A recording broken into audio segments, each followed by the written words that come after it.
Hello, everybody. It's Tuesday, not Wednesday, Tuesday. So if you're feeling confused about why we're on, don't. It's just that it's a different day of the week. But it feels good to be back. It's been a long time, Stephen. It almost feels like an eternity since we've done this. But actually, it's literally 2 weeks. It was 2 weeks ago that we did it last. So there you go. I think it just becomes so much of a part of the working week that when we have a week off, it does feel like, something not right. That little holiday that the kids have just had, that last couple of weeks, that has just seemed to go on forever. It almost felt like a bit of summer holiday type thing. I think it was the fact there was the 2 bank holidays in the middle. It just sort of you felt as if you'd had a lot of time off yourself as well as them being off, didn't it? It's sort of that's that what double it was. whammy. That's what it was, and it just felt quite. I suppose because the weather perked up a little bit as well. People were out and about a little bit more. Yeah. It just felt good. Did you do anything in the time off? So we were away for a week in North Wales. Yes, hence why there was no show last week. So yeah, it was How was North Wales? Really nice. I mean, weather was really good. Not a part of the world we've particularly been to before, but I have to say, absolutely tons for the kids to do. Really good. Where did you go in North Wales? So near to Betsy Coed. Oh yeah. So sort of just south of Llandudno. She's famous, isn't she, Betsy? Although I have to say, kids trying to read the signs in Welsh was quite interesting. Is that really long train station? Yeah, all that. Yeah, no, it's funny, really nice part of the world. Definitely somewhere we'd go back to. And really enjoyed it. Oh, that's good. Afternoon, Mike. How are you? Yeah, we're good, thank you. How are you doing, Mike? Have you been to Wales, Mike? Where did you go in Wales? We've been to Wales quite a lot recently, and North Wales as well. It's nice. Okay. Did you go on a tram at all? There's a few trams up mountains, aren't there? We did go on the train up Snowdon. Oh, you did go on the train up Snowdon, yeah. But you can only get 3/4 of the way up because, believe it or not, work that they haven't been able to do because of furlough has meant meant you couldn't go to the top, so you got 3/4 of the way up, which was still fantastic. Hey, but look, you're meant to walk up Snowdon, right? Not take a train ride up anyway. So if you got 3/4 of the way up, and then you had to walk the hard bit though. That's the thing. Yeah, you had to walk up the steepest bit. Yeah, it would have been easier if the train had started 3/4 of the way up, and then just sort of like, you walked it, and then you went, oh, I'm shattered now. I can get on the train. That would have been quite good, wouldn't it? There we go. Just before we bring our guests in today, and we have got a guest, folks. Okay. And if you're at home and you're watching, do play along with the game. We've got a quiz again. All you'll need is your mobile phone. That's all you need to play along. Do that in a minute. But yeah, couple of things. One is I did a post this morning, which was a poll. I just felt like doing. It's unusual for you. Yeah, I know. Just felt like doing that for once. It's about telephone numbers. Okay. Can you recall your mobile telephone number? Your current mobile telephone number? Yeah. Yeah. Yeah. And outside of that, do you recall any other telephone numbers? Other than your home one, maybe? Probably not, to be honest. No. It's just you look for the name, don't you? And just go, yeah, I'll find there they are. Bang, press, connect. Yeah, it's a really interesting one. I was just asking if people can remember other telephone numbers other than, and so many people saying, well, you just don't need to do it these days. That's the trouble. No. You just you plumb them all into your phone, and then you forget it. Years ago, we had to remember all of those phone numbers. They were all written down at home, weren't they? In a little book. Well, you had them written down, but actually, because you wrote them down, you actually remembered more of them. So there's a whole debate going on there about does technology damage our memories? And what was people saying so far? Were most people not able to remember anything beyond their own mobile? No. There's split into 2 different camps really. There are those people that have got amazing memories, can remember absolutely everything. which I reckon must be a bit of a bore, really, to be honest. If you can remember loads of telephone numbers, but there's which of these phone numbers besides your own do you have memorized? Friends' numbers, only 3%. Okay. Family members, 59%. Work, 13%, and all of the above and more, 26%. There's quite a lot of people can actually remember a lot of numbers. Yeah, that's impressive. It is, but loads of people saying they can't even remember their own number, let alone anybody else's. I was going to say, I was thinking that would be the most popular answer. Cannot remember even my own number. I'd love to split that down into neurodiverse groups as well to see whether there are certain groups. Okay. And say the phone number when you answered. Yes. Yeah. Used to do that. You did? All the time. Yeah, that's true, wasn't it? I remember that. You used to go, 01460 239 019. Why? My parents still do that. Do they? Yeah, my parents still do that. Actually, thinking about it, when I phone my parents, they still say their number, and I'm like, Dad, it's me. It's fine. Does it not even come up on the display? Oh yeah, it does. So why are you telling me your phone number? Yeah. There you go. Crazy. Nice to see you, David. David, of course, came on last time we did a show. Talked about fresh air.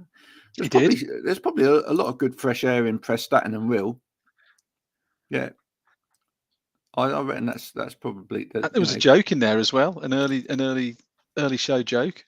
Yeah. I'm good. We've been to Prestatyn and Real. I'd never press that in again. Boom, boom. Do you get it? Do you get it? Yeah, Preston. Yeah. You see. Very good. There we go. Very good. For this time in the morning, that's not bad at all. Let's get our guest in before everything goes downhill. Hi. How are you, sir? Oh, unmute yourself. There he is. Hello, everyone. Nice to be here. Yeah. Just all the way from America. What time is it with you, sir? We're at the same time zone. You know that. No, we're not the same time zone. You're all the way from Philadelphia right now, aren't you? Yeah. Yeah,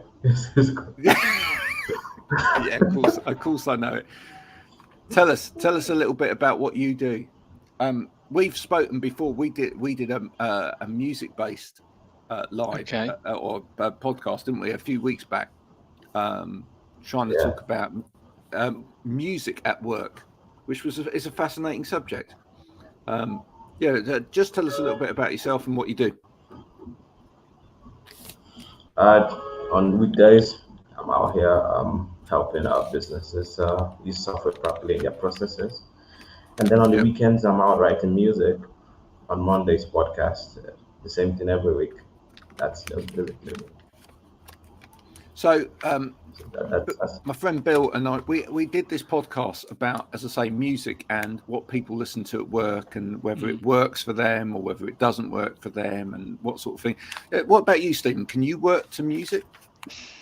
Not really. I find it a little bit distracting. I tend to like a bit of peace and quiet. However, I can understand maybe with certain tasks that actually music in the background would potentially help with the task. But I guess it would probably depend on what I was doing as to whether I'd find it distracting or not. What are most people? Are we talking about people as individuals? Are we talking about offices? What's the sort of main areas on this? I think that's part of it, isn't it? Because if you've got a manual labour job, or if you've got a much more manual job, then music, I think, suddenly becomes much more essential. I worked in the kitchen for a while, believe it or not, as a microwave technician, doing, pinging, ping, ping, ping, ping, ping, ping. We fried something or whatever. Mike says he listened to classic FM in the background. Yeah, okay, classic FM. That probably works. But yeah, in the kitchen, we would have rock radio blaring out, and we'd all sing along. Even Disney classics. We would sing along. A lot of Jethro Tull, a lot of stuff like that, a lot of classic rock. Because otherwise it's mind-numbingly boring. And I imagine a lot of a lot of factory work is similar. I would love to. If I was working in a factory, I'd definitely have to have some music going to. You'd want something that keeps you in rhythm with what you're trying to do with your hands as well, right? Definitely. But what's the most popular type of music that people would have, do you think, going on? Again, I think that depends on what you're doing. I think if it's outside work, it could be anything. I think if it's in the office, what would you say, Bill? If it's in the office, I reckon it's probably more sort of jazz or classical or something. In workspaces here, depends. Some workspaces, some banks, because when I go out, it's mostly banks I go to. They're introducing Afro pop in the background. You see some cleaners dancing, so just mild Afro pop. Then you go to some malls and they mix in a little bit of hip hop, jazz, and wow, Afro a little pop. bit of hip hop. So, That's cool. so That is cool. so some workspaces are introducing it. I think maybe they probably asked the workers the kind of music that they like listening to, then created a playlist to fit everyone in. But hopefully, more workspaces do that. I remember that day on the podcast we talked about hospitals asking patients for the kind of music they listen to. So if they're gonna be like coming in for visits and stuff, the doctor could play the music in the background just to set the mood, something like that. Yeah, I because told that's my true, dad, isn't it? hopefully hospitals do that too. It's gonna be great. Yeah. Wouldn't it be great if it was a little bit more interactive, especially in sort of public spaces or whatever? Do you know what I mean? And in your particular public space as well, you could get the kind of music that keep you in the right mood. It's awful if you're in hospital and it's dreadful music, absolutely dreadful, and quite often it's awful. Dare I say, it's awful hospital radio as well. Right. Hey, well, yes, we're going to say happy birthday to everybody now. Oh, cheesy. Oh, my goodness. Have you done that before, Graham? If you weren't ill, you would be by the end of that, Yeah. wouldn't you? I mean, really and honestly. But I like the idea of the kind of hip hop in the background and whatever at work. I mean, that could be kind of like, was that a bit slow?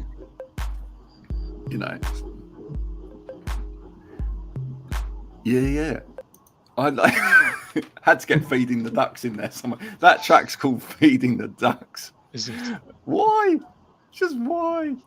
Tom, here we are. Mm-hmm.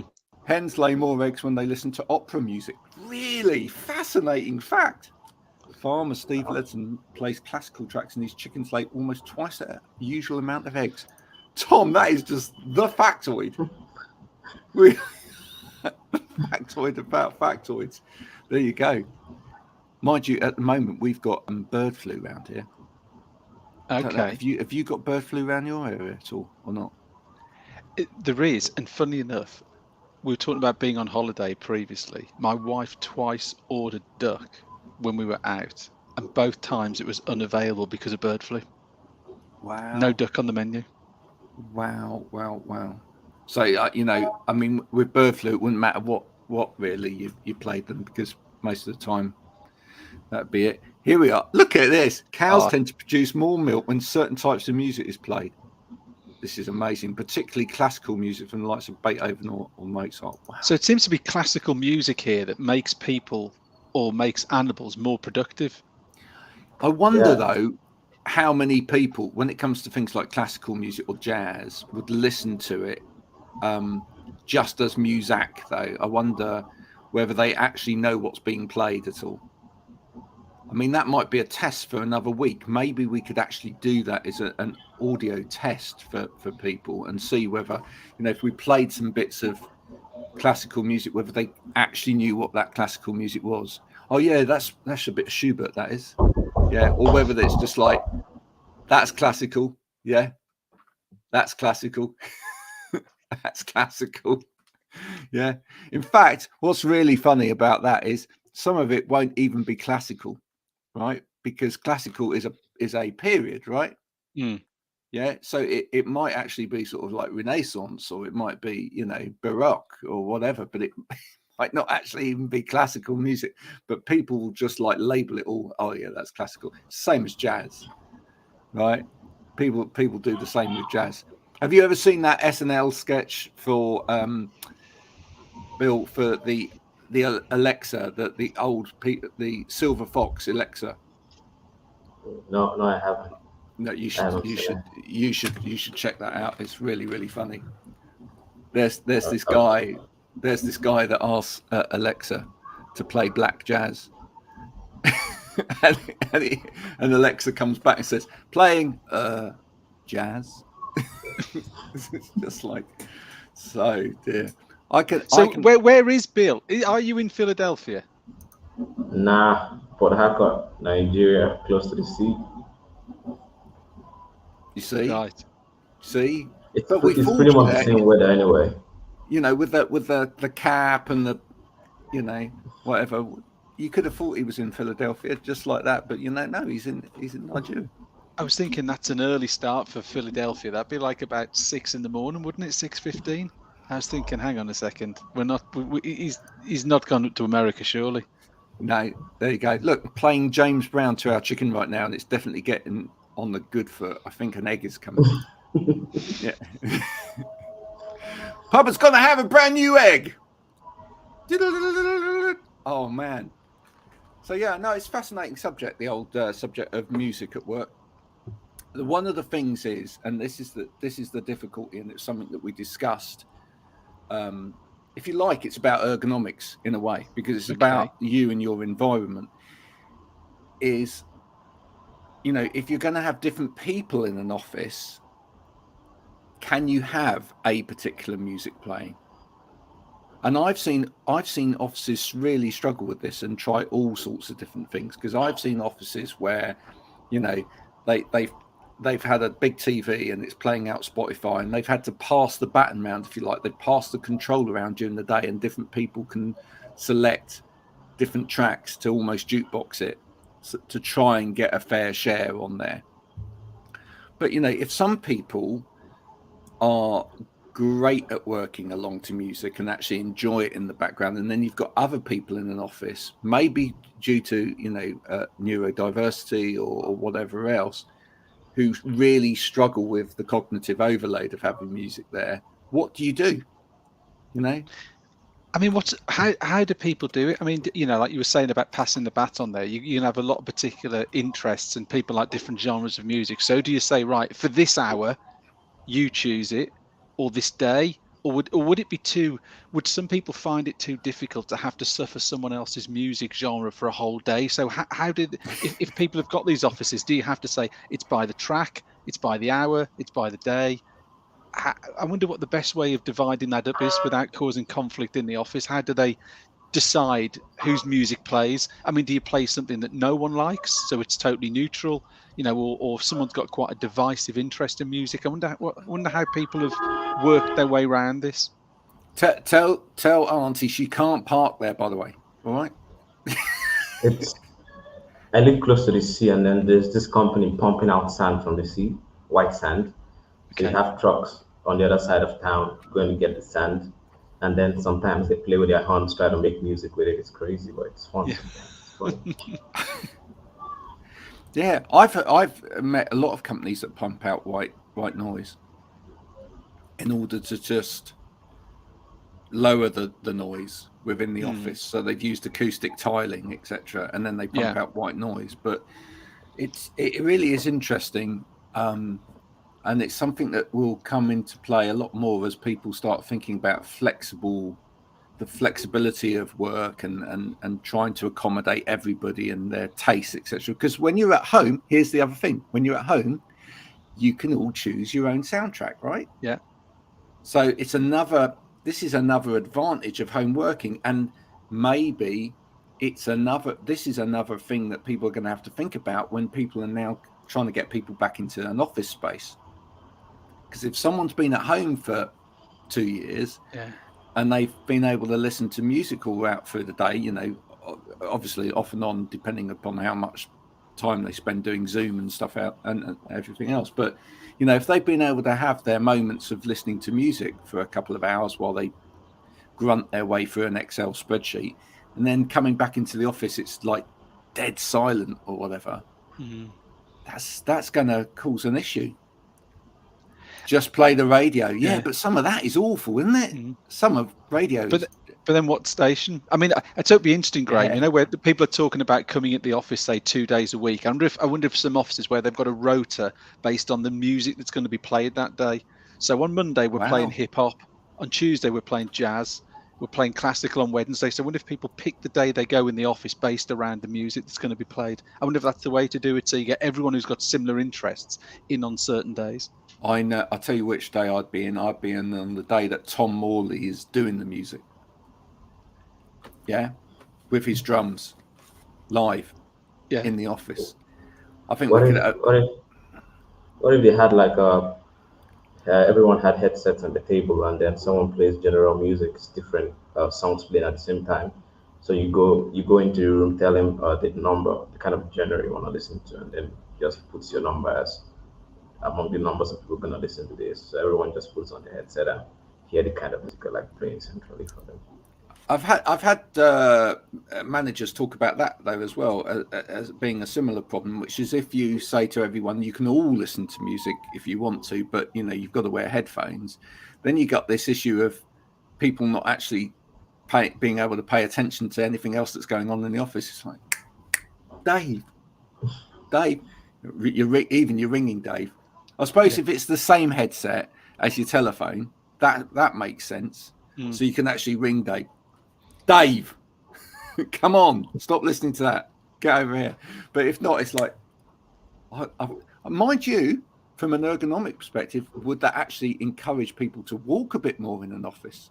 Yeah. Let's think about that. If you can't just like catch someone's attention, we'll go, Dave.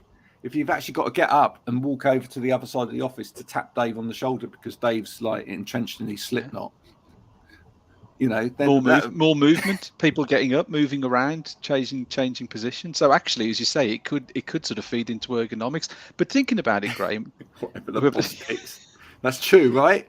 Yeah. Would it not be good, actually, rather than giving people the chance to choose what they want to listen to? Should people not be learning more about what other people like? So actually, flipping it back on what we said earlier about that individual choice, but actually putting a music out there and going, actually, this is what I like. I want you to listen to it and understand it and absorb it and see if it opens people's eyes to other types of music that they might think, actually, I don't like jazz, but someone plays that and actually they find they enjoy it. So actually, maybe it'll sort of broadens people's sort of understanding of music and what else is out there. And Mike brings it right back in with a bit of health and safety. Lots of businesses don't allow headphones to be used for health and safety reasons. They might not hear the fire alarm. This is so true. Wow. Yeah, and that is true as well. Actually, having these things on all day can be a health risk. What did you say? Yeah. It's true, though. It's so true. Anyway, great discussion. Thanks for everyone for joining, and that is time for us to play the game. Do stay around and play the game. Do you have a mobile phone with you, sir? Do you have a smartphone? There we go. That's all you need to play. You can all play along. You too, sir. You can play along. All you need to do is to play along. All of those people that are listening as well, if you want to play along, all you got to do to win yourself possibly some ergonomic kit, courtesy of back at Elkheisen, is when I give the code out, go to vvox.app and on your browser and then put in the ID code. So that's what we're going to do. Let's share the screen now. Share the screen. Almost seamless, this is. Yeah. Where's it gone? There we go. No one will notice when you edit the show later, Graham. No one will ever notice. There we go. Present full screen. Right, we're going to start today's session. So to join this, you join at vvox.app. Just put that into your browser, whatever browser you want to use on your phone, tablet, or any other device, and then put in your ID 183-735-408, and you should be able to put your name in there as well, so that we know who's playing. That would be brilliant. I'm going to start the session. Okay, so we call this the Great Nearly Ergo Quiz because some of the questions may even be ergo related. Okay, so you can Possibly. submit your questions and like those sent by others as well. Okay, let's do the first one. Let's open the poll. Only got 2 people playing at the moment, but if you want to join in, quick, get yourself in there. One of these is not included in the general active ingredients of most powder-based cold remedies. Which one is it? Paracetamol, phenylephrine, caffeine, or fopropylene? Nice, easy one to start with. Yeah, nice, easy one. Of course, this has got absolutely nothing to do with ergonomics. Yeah, there absolutely. We go. Okay, and the correct answer is the one at the bottom. It's completely made up. I don't even know what that is. So there you go. Well done if you got that right. Which of these people didn't contribute to the new book, Success Secrets for Wellbeing? We've got Deborah Abbott, Nicola Adams, who's a friend of the show, Christian Espinoza, Michael Customs, or Owen O'Malley. Can I ask a question? How many? Obviously, we know Nicola. How many of these names are made up? Well, some of them. Yeah. And here, for all of you who are watching, is a copy of the book with the names covered up as well. So there you go. There it is. Can you just move your hand, Graham? Graham, just move your hand. There we go. Yeah. So you can see the answers. Oh dear, oh dear, oh dear. Okay. Wild guess. Okay. Total wild guess. Good wild guess there. And the correct answer is, let's have a look. Close the poll. I got it right. Well, correct answer is Michael Customs. Ah. That's the made up name. Yeah, there's about 9 or 10 people that have contributed to this book. There we are. It's available now via Amazon. We'll put the link in the doodah later. How thick? Now this is to do with an ergonomic product on the Backer Alkison website. How thick is an Ergo Q260? This is a laptop stand stroke tablet stand. Is it very thick? Is it 6 millimeters, 7 millimeters, 8 millimeters, or is it politically correct even to use the term thick?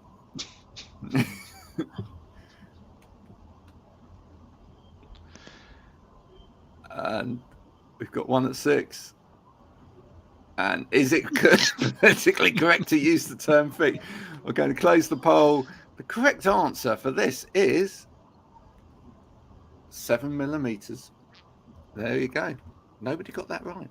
Yeah. What's the width of a Pro 952 footrest? Again, another product from the Backer Alkison website. Go and have a look at it, the Backer Alkison website, if you've never looked at it before. I may need to, Graham. There's a link to it on the now infamous wowergonomics.com website. So if you go to Wow Ergonomics, which is much easier to spell than Backer Alkison.com website, there's plenty of links to Backer Alkison that you can go and swat up for next week. What is the width of a Pro 952 footrest? Is it 420, 330, 440, or 410 millimeters?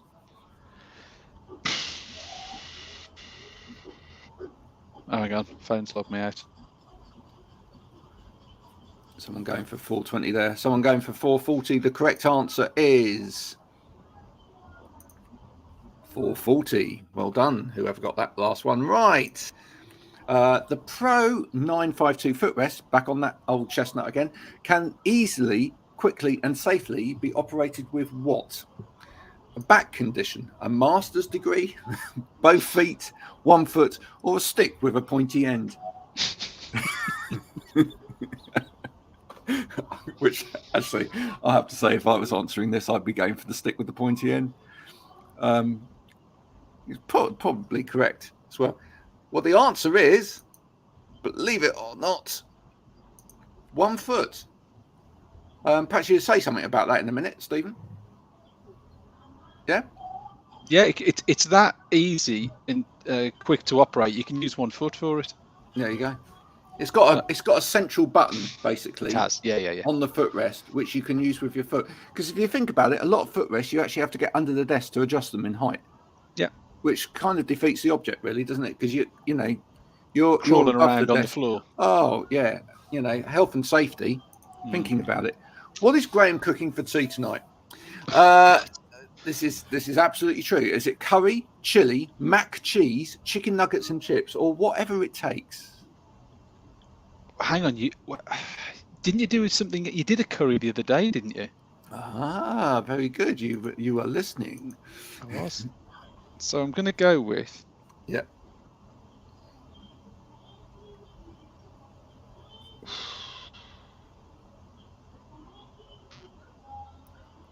Got one for chili.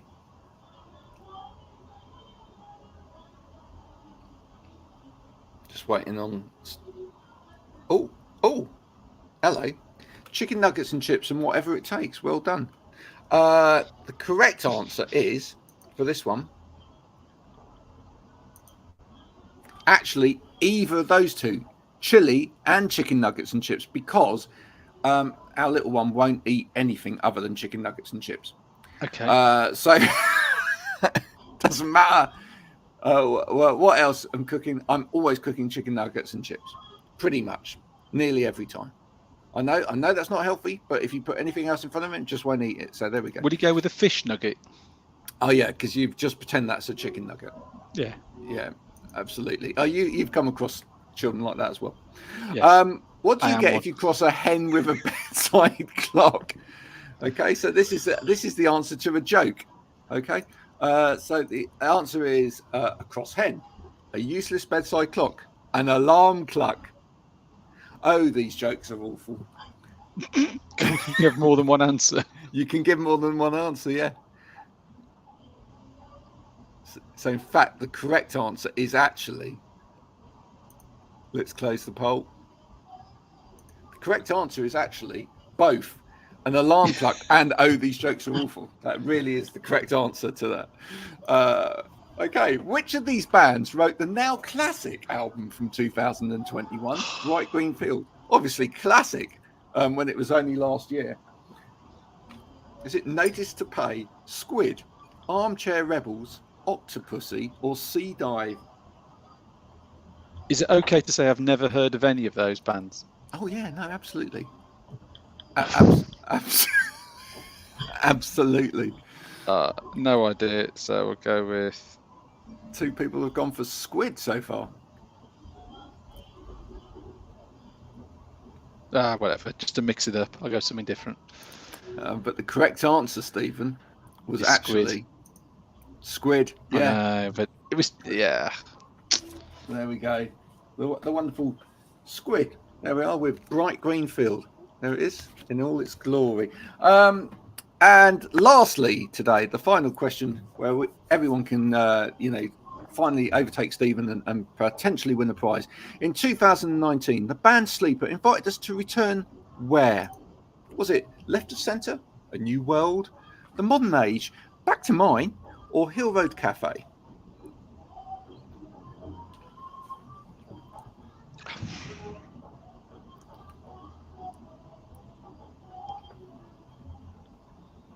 If they hadn't thought of these answers or these names as a band title or an album title, maybe they will in the future. Everyone going for the very popular Hill Road Cafe, and the correct answer, of course, was The Modern Age. No one got that right. There we go. Oh, so well done, everybody. Let's have a look at the leadership results for that. After 9 questions, one person was in the lead. So let's have a look. Did anyone beat Stephen this week, or did Stephen top the charts? It was indeed Stephen. Well done, Stephen. Bill, Thank you. Williams Bill, you did very well there in second place. And third, Bing Bang. Well, I'd love to know. I want to know who is Bing Bang. That's amazing. Thanks, Bing Bang. Stephen, you did really well. Really, really well. I mean, you'd like to think so, as a lot of the questions are about products that I sell. I'd be disappointed to not do well. And then throw in the odd good guess.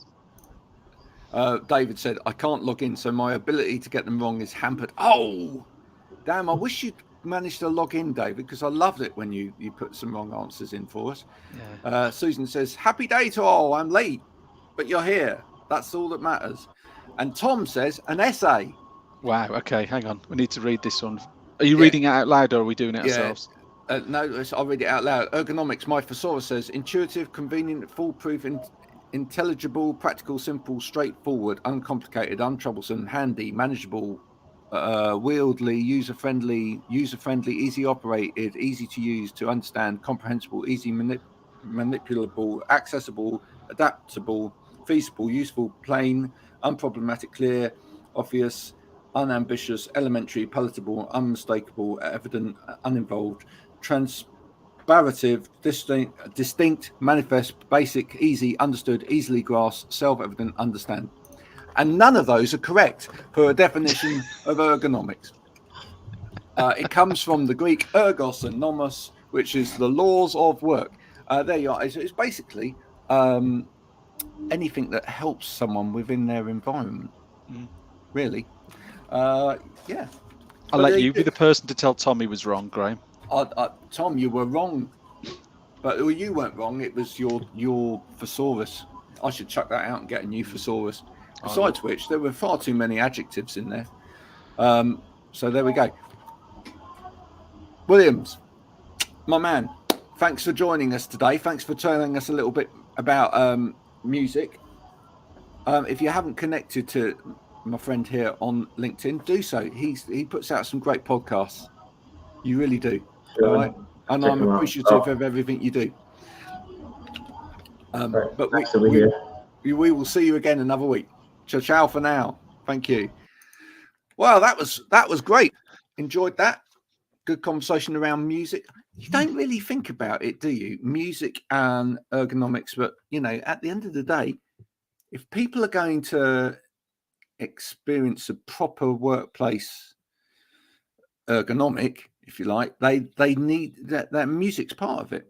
Yeah. If you're going to, or noise is part of it, isn't it? Certainly, if you look at the DSE, that's interesting, isn't it? If you look at the DSE, the DSE assessment process actually does talk about noise. But what do you do if you start putting music into the equation? Because some people might say that is noise. It's giving you permission to show off and be right. You are a facilitator. That is the job that you're here to do on this planet, and you do it incredibly well, sir. So when I ever think about noise in the workplace, you generally think about actually things to keep the noise down, don't you? You tend to, if you think of some of the products that are available, you tend to hear things like noise cancelling headsets or whatever it would be. So it's all about minimizing noise, where what we're talking about here and what our man was speaking about earlier is actually increasing noise, putting more noise into the workplace to actually positively impact it. Yeah. And so, but that's not covered by anything, which is interesting. And then at the end of the day, if people are pumping those sort of noises into it, should there that be included in any kind of survey that then goes out around the workers? Because if you don't like it, if you're not enjoying what's being pumped out, I mean, you could have a really radical office where like everybody is listening to, death metal. That might be there might be the kind of thing for 90% of the people in the office, but there might be 10% that absolutely hate it. Have you done an assessment, Graham, in the number of years you did assessments where people flagged up the music that was being played as an issue that stopped them performing their role? Did that ever come up in anything you've done? No. Or anything like it? Is the truth on that. I've been into offices where there is music being played, and it's the music side of things has never. Well, interestingly, the music has never been raised as an issue, but concentration has, and therefore the music could be part of that. And this is the God's honest truth here. On a similar note, I have actually been into an office where the quietness of the office has been an issue. So too quiet. Too quiet. Okay. Was Right? it a library? No, Okay. no. It's an office space, but where absolutely nobody talked or made a noise all day. Wow. Now that to me is just as much of an issue. Mm. You know, easy listening music is the best. Do you agree? Well, actually, no, I don't agree. This is the thing. Even that as a lover of music, I struggle with the idea of what music do you put into an office space. Mm. And this is where I think that, again, it's another reason why the whole home working scenario is tops. I love these. Farmer Steve Letson says playing Abigail results in 50% more PowerPoint slides being created by sheep and more vinyl being used up by one particular group, Tom, so that other artists, recording artists, can't get hold of it. You know what I'm saying? You know what I'm saying. Is there a story there you want to divulge? What's that? Oh, yeah, basically, earlier in the year when two artists beginning with the letter A released their albums. You know, one's a singer, you know, who's had multiple hits with albums that have got something to do with the age that she's at some certain point. Okay. And the other were a band who were very popular in the sort of 70s, 80s, etc. And you know, had a bit of a gap, shall we say, and then have come back after a while. So basically ABBA and Adele. Basically ABBA and Adele. Basically them, yeah. Okay. They used up all the vinyl. Okay. Lots of record plants so that they could get their sales out there. And it meant that a lot of other bands who were wanting to release their albums couldn't release their albums. Because they couldn't because there was no vinyl available. Okay. Yeah. So it meant that bands that were sitting on recordings that were ready for release, which was their, going to be part of their income, and they couldn't actually get them out there. Right. Not that anyone's bitter about that at all. No. Is that problem past? It's as in if people now were to bring it's still a problem. Out, is it still a bit of a problem, but it is slowly but surely getting better. Part of it is in this country is that we've had a new record pressing unit or vinyl pressing unit open up since that in Middlesbrough. Right. There you go. Adele and Aerosmith. Oh no, it wasn't Aerosmith. No, it was the other one. It's the one that Aerosmith. Oh, Aerosmith, yeah, Aerosmith. I think that's meant. Yeah. I read it as the right thing, even though it was written as the wrong thing. Now, excuse my ignorance on this, but vinyl. How is vinyl itself produced? And has there been has a lot of these global issues going on? Does that have an impact, or is it something we can make locally in the UK? Oh, we can make it in the UK. It's a plastic, isn't it? Oh, let me just answer this first. Why is easy listening not a good choice, Graham? Okay, so easy listening it's a reasonable choice. Okay, MOR, middle of the road, adult orientated rubbish, all of those things, great choices for possibly same as jazz, same as classical music, maybe anything that hasn't got lyrics to it, maybe all great choices for music in the office. But all I'm saying, and it's the same problem that I have every time I see a post on any kind of social media where someone goes, the future for the office and the right thing to do is hybrid working, which looks like this: 2 days in the office, 3 days at home. Yeah, is it? Well, that's great for some people, but that don't work for other people. Which 3 days are you going to be out of the office? Which 2 days are you going to be in the office? Because Michael here has already organised his childcare so that actually it fits around his week, looks like this, right? So are you going to expect him to go in the same days as everybody else? And it's the same thing with music. In fact, it's one of the things that I used to come up with, and we'll talk about this in a minute. It's one of the things that I used to come up with a lot was light. in offices. Mm. Oh my word, big problem. In the UK, we have this as a massive issue. And I'll tell you why. It's because what we do in our offices in the UK is we use overhead lighting everywhere, right? Unnatural lighting. Unnatural overhead lighting everywhere. And you know what we get is we get points where, like, someone in an office, you go to see them and they say, I'm suffering migraines or I'm feeling sad and whatever. And it's like, well, you're under a light. And then you look at you look at the facilities policy and the health and safety policy of the company, and they go, we are unable to adjust the lighting. Yeah. Right. We can't do anything about it. All right. Now, in some other Scandinavian countries and other parts of Europe, in some of the offices, they use all task lighting, which is actually centered around each desk more. Right, or more ambient lighting from windows, etc. Now that's better because that means that each individual can decide upon their light.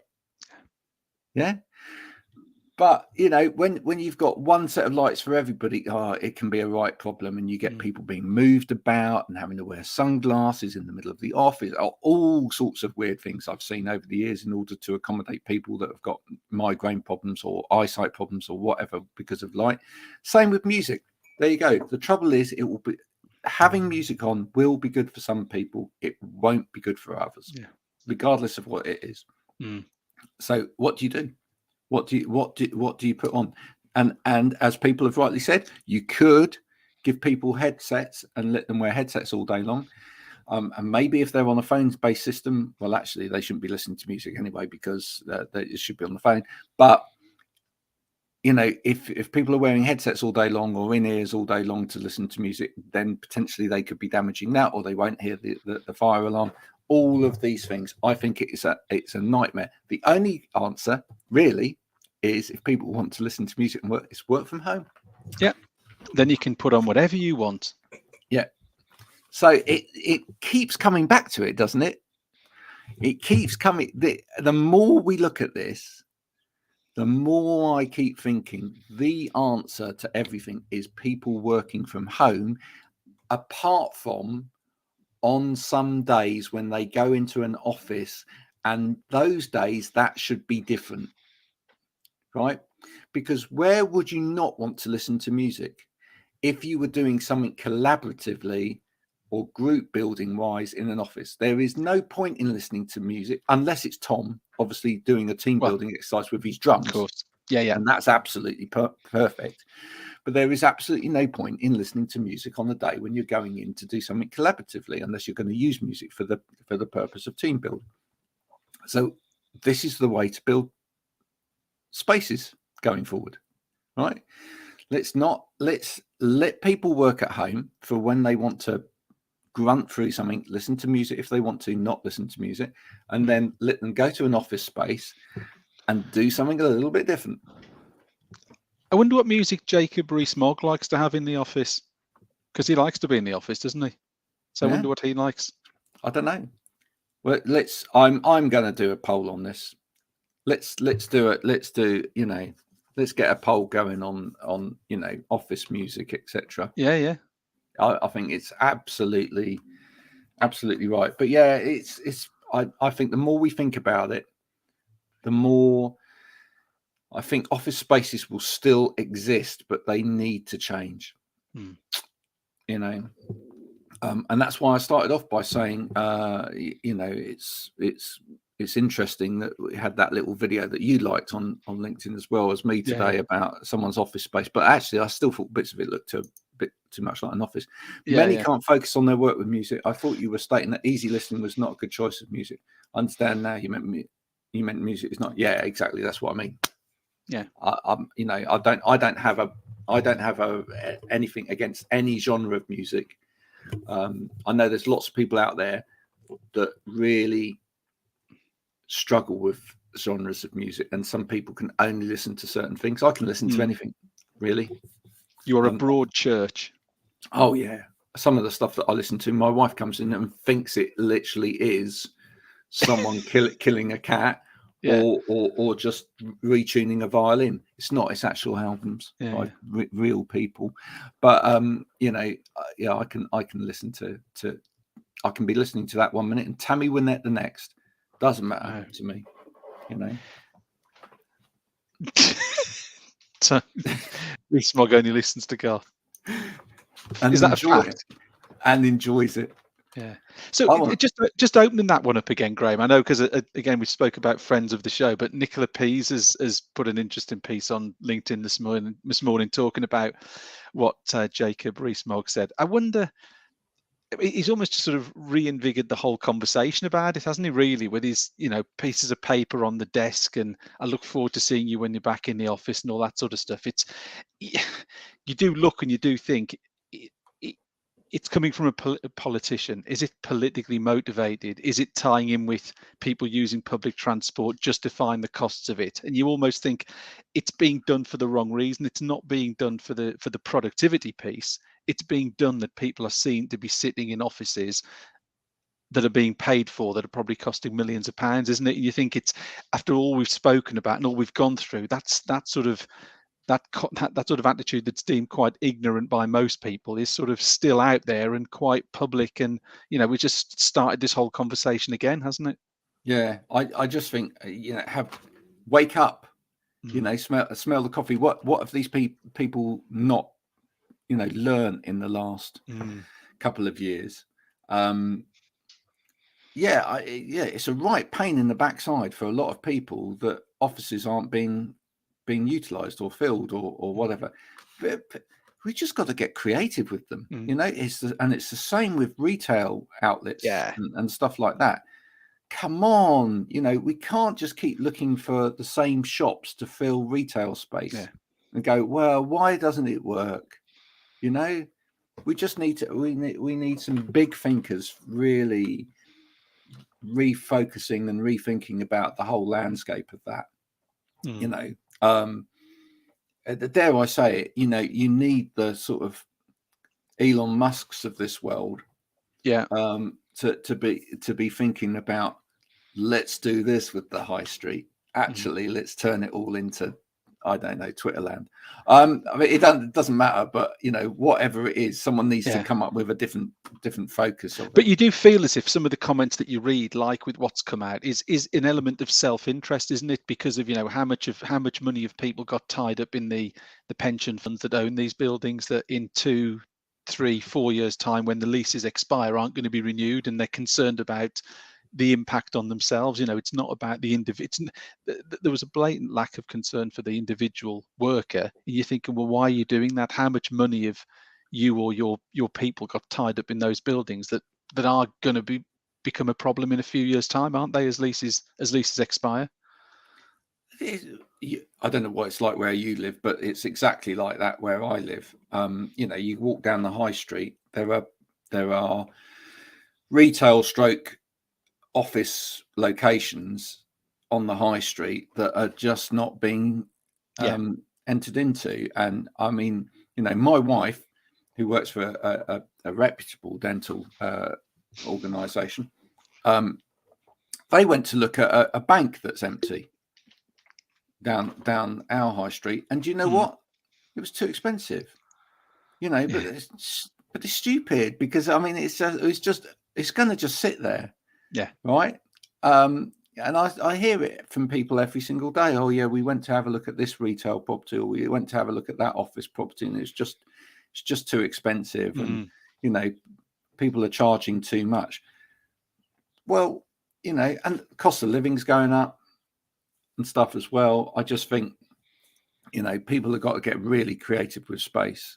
I definitely think people should make, going back to what we've said time and time again, people need to start making collaborative spaces that have got probably more in them than just the one organization, and bits of it are shared, or I want to go into those sort of spaces as well. I want to go into a space where I can, it's not just a coffee shop, it's a coffee shop, and it's got other things in there. One of my favorite places in Bristol is a coffee shop that's also a vintage fashion boutique, stroke a record store, stroke bookstore. It's Bit of all everything. Bit of all of them. Yeah. So Right. do you think though, Graham, this needs, does it need sort of championed on a local level or national level? Is this something that is there sort of a blueprint that can be rolled out that can be sort of done for, or has it got to be looked at individual towns to go, this is what we need here, this is what we need here? Again, Yeah, maybe that one size fits all isn't the approach to try and push something across every major town and city in the country, is it? No, I do. I think it needs to be looked at on a local level, because it needs to have a local understanding of what's being used at, locally. And I What think, type of workers have you got in that area? Are they people? Do they live? Are they living there because they're near the train line? Do they? Does the commute not work? And yeah, as you say, it can't be done just broad brush. It's got to be looked at almost on a town by town basis, hasn't it? So you need someone in each town to champion that whole cause. yeah, definitely. And as I say, be creative, be radical with it. Think about what you could put into place that really, really changes it, and then you can, and it will change the world of ergonomics. All of this, yeah, for sure, because I am certain that companies are going to have to invest more in home office assessments. They're going to have to start thinking about what kind of properties their people are living in a little bit more. It won't be all right anymore for someone to, if someone is going to work from home predominantly, it's not going to be all right for them to be living in somewhere where they literally can just about swing a cat. Yeah. On the basis of, well, it didn't matter before because that was just a bed for them, but then they were coming into an office on the day-to-day basis. Now it's going to be, maybe a shift in that. Maybe companies having to go, I'll put a bit of money into your house. I'll help you. I'll help you get a slightly bigger property. That could be part of the package in future. Absolutely. Let's help you get somewhere with a bit more space. I'll there you go. I foresee many empty large office buildings in the future. Yeah. But then though, if that's the case, and it will happen, despite we'll change what's there, what do you then do with them?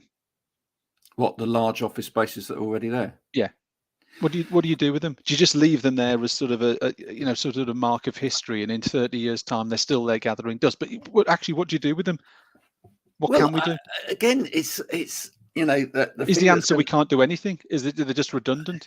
Well, the answer, that the problem at the moment is it's down to and I reckon it's the same with same problem that we're seeing with social housing, etc.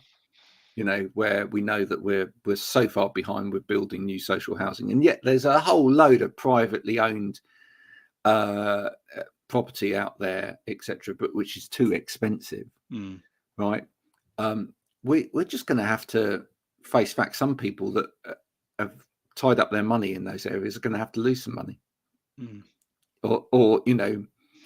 or governments are going to have to help those people that have invested in that way to open it up so that it actually benefits everybody. I don't know whether you've been watching it, anybody been watching it, but have you been watching Social House Swap? No, heard about it, but I haven't seen it. My word, that is a program and a half for anybody that's out there, that's got a mortgage, that's worked hard, that's got their own home or is paying an extortionate amount of rent at the moment. Wow, Social House Swap. Okay. Sit there every week going, I wish I had a social house that I could swap. Really? Unbelievable.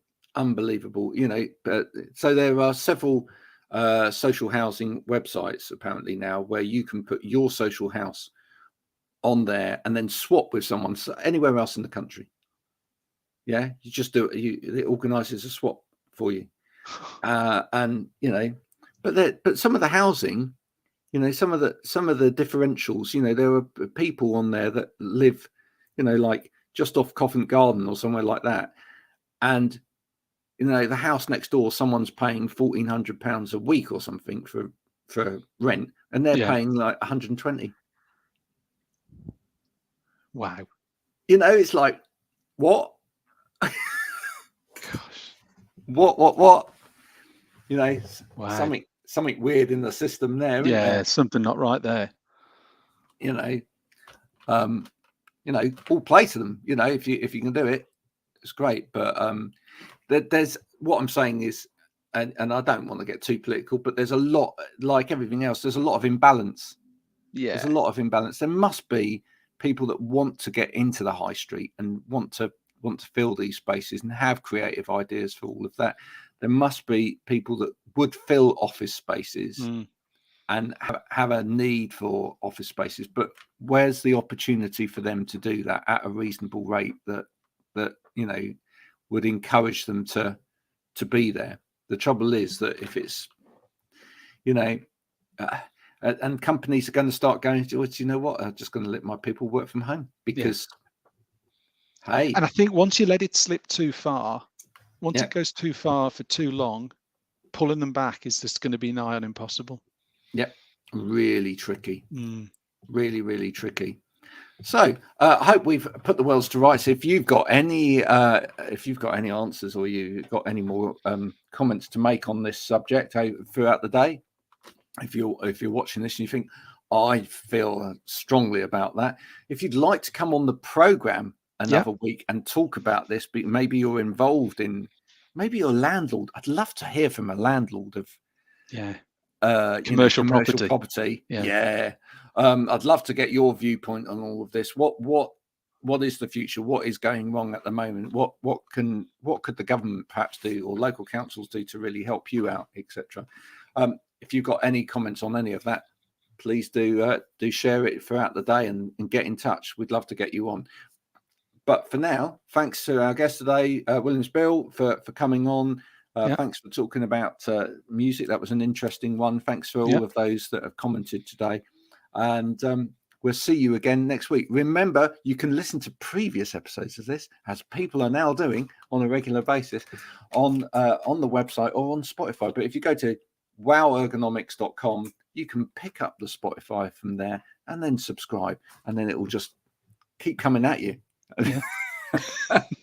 Wednesday at 12 next week, Graham. Wednesday at 12 next week. Yeah, and we've got something big coming up from Backer as well soon. Yeah, bit more on that next week. Bit more on that next week. We're going to release that, but just stay tuned. Come next week and find out a bit more. Okay, bye for now. Cheers, bye. Bye.